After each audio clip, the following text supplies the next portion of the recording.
Hello दोस्तों, आप सभी का स्वागत है हमारे इस यूट्यूब चैनल जीएस मस्ती पर।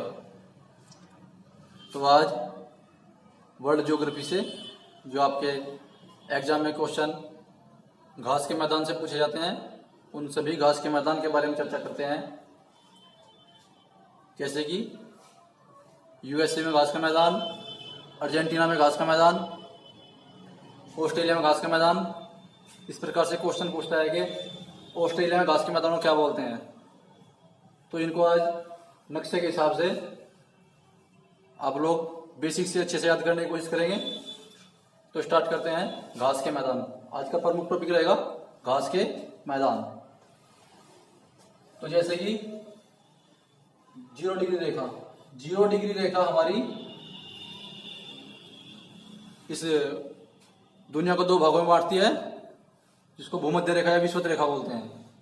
इसके ऊपर 23.5 डिग्री ये आपकी कर्क रेखा और 23.5 डिग्री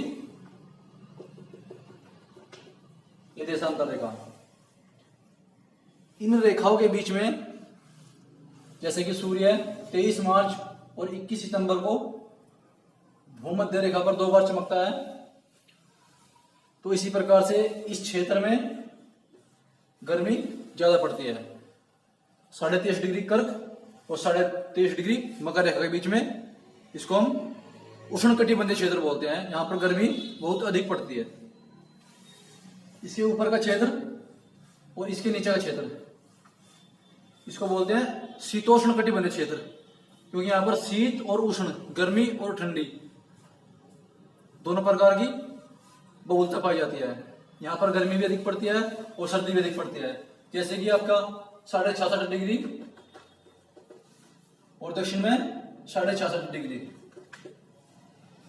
इनके ऊपर का जो क्षेत्र है उसको बोलते हैं शीत कटिबंधीय है, और इसके नीचे का क्षेत्र उसको बोलते हैं शीत कटिबंधीय है। इसके बीच का क्षेत्र होता है आपका उष्ण कटिबंधीय है, और इसके बीच का क्षेत्र होता है आपका उष्ण कटिबंधीय है, शीतोष्ण कटिबंधीय है। और इन दोनों के बीच का क्षेत्र जो होता है इसको बोलते हैं उष्ण कटिबंधीय क्षेत्र। उष्ण कटिबंधीय क्षेत्र वही होता है आपका शीतोष्ण, शीतोष्ण कटिबंधीय क्षेत्र। यानी यहाँ पर शीत और उष्ण, गर्मी और ठंडी दोनों बराबर मात्रा में पड़ती है, और इस क्षेत्र के बीच में सिर्फ गर्मी ही गर्मी पड़ती है। तो इस क्षेत्र के बीच के पाए जाने वाले घास के मैदान, इस क्षेत्र के बीच के पाए जाने वाले घास के मैदान इतने इंपॉर्टेंट या इतने अच्छे नहीं होते जितने कि आपके शीतोष्ण घास के मैदान होते हैं। तो आज पहले शीतोष्ण घास के मैदान के बारे में चर्चा करते हैं कि शीतोष्ण घास के मैदान में प्रमुख मैदान कौन कौन से हैं, उनके बारे में चर्चा करते हैं। जैसे कि आपका पहला आता है प्रेरी, प्रेरी घास का मैदान। ये यूएस प्लस कनाडा में पाया जाता है, इसको बोलते हैं प्रेरी घास का मैदान। इससे इधर आपका आता है रॉकीज पर्वतमाला, और इधर होती है आपकी ऑपरेशन पर्वतमाला। क्वेश्चन एग्जाम में इस प्रकार से होता है कि ऑपरेशन पर्वतमाला और रॉकीज पर्वतमाला के बीच में कौन सा घास का मैदान पाया जाता है, तो उसका आंसर आता है प्रेरी घास का मैदान, जो कि गेहूं के लिए बहुत अच्छा माना जाता है। यहाँ पर गेहूं की फसल बहुत अच्छी होती है। इसीलिए आप लोगों को एक जानकारी कि विनीपेग, कनाडा में एक शहर है विनीपेग, कनाडा में एक शहर है विनीपेग। इस विनीपेग शहर में विश्व की सबसे बड़ी गेहूं मंडी स्थित है।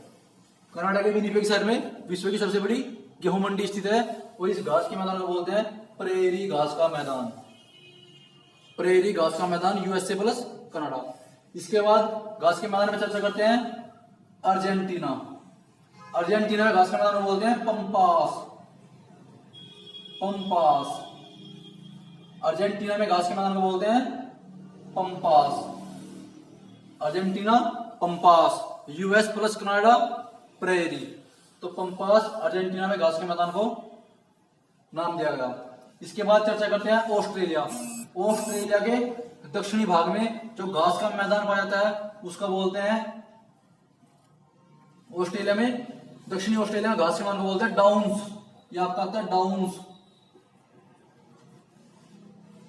आपकी मकर रेखा के नीचे का क्षेत्र जो ऑस्ट्रेलिया में घास के मैदान पाए जाएंगे उनको बोलते हैं डाउन्स। ऑस्ट्रेलिया में यानी दक्षिणी ऑस्ट्रेलिया में घास के मैदान को बोलते हैं डाउन्स। इसी के बाद आपका आता है अफ्रीका।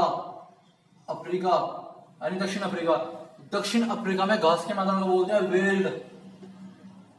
वेल्ड आपसे पूछता है कि वेल्ड घास के मैदान कहाँ पाए जाते हैं, तो दक्षिण अफ्रीका में, जो कि गेहूं की फसल के लिए बहुत अच्छे माने जाते हैं। एक आपका न्यूजीलैंड है। न्यूजीलैंड में घास के मैदान को बोलते हैं कैंटरबरी। न्यूजीलैंड कैंटरबरी घास का मैदान। न्यूजीलैंड में घास के मैदान को बोलते हैं कैंटरबरी घास का मैदान। इसी के साथ उत्तरी क्षेत्र में चर्चा करते हैं, जैसे कि आपका यूक्रेन। यूक्रेन में घास के मैदान को बोलते हैं स्टेपी।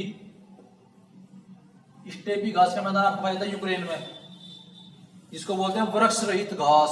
इस स्टेपी घास के मैदान में कोई भी वृक्ष नहीं पाया जाता, इसलिए इसको वृक्ष रहित घास के नाम से जाना जाता है। इसी के बाद आपका यहाँ पर एक देश पड़ता है हंगरी। हंगरी में घास के मैदान को बोलते हैं पुस्टाज। हंगरी में घास के मैदान को बोलते हैं पुस्टाज। हंगरी घास का मैदान पुस्टाज। हंगरी घास का मैदान पुस्टाज। यूक्रेन आपका आंसर आता है स्टेपी, जिसको वृक्ष रहित घास बोलते हैं। आपका आता है स्टेपी, वृक्ष रहित घास का मैदान स्टेपी। ऑस्ट्रेलिया में डाउन्स। न्यूजीलैंड में कैंटरबरी। साउथ अफ्रीका में वेल्ड। अर्जेंटीना में पंपास। यूएस प्लस कनाडा में प्रेरी। तो जो आपके घास के मैदान इंपोर्टेंट, जो प्रमुख घास के मैदान थे, वो हमने आपको इस वीडियो में जो इंपोर्टेंट घास के मैदान थे वो बता दिए, जो घास के लिए, जो शीतोष्ण घास के मैदान होते हैं और फसल के लिए अच्छे माने जाते हैं। अब जो इन रेखाओं के बीच में घास के मैदान आते हैं, अब उनके बारे में चर्चा करते हैं। जो कर्क रेखा और मकर रेखा के बीच में घास के मैदान आते हैं, जैसे कि उत्तरी ऑस्ट्रेलिया में आता है सवाना।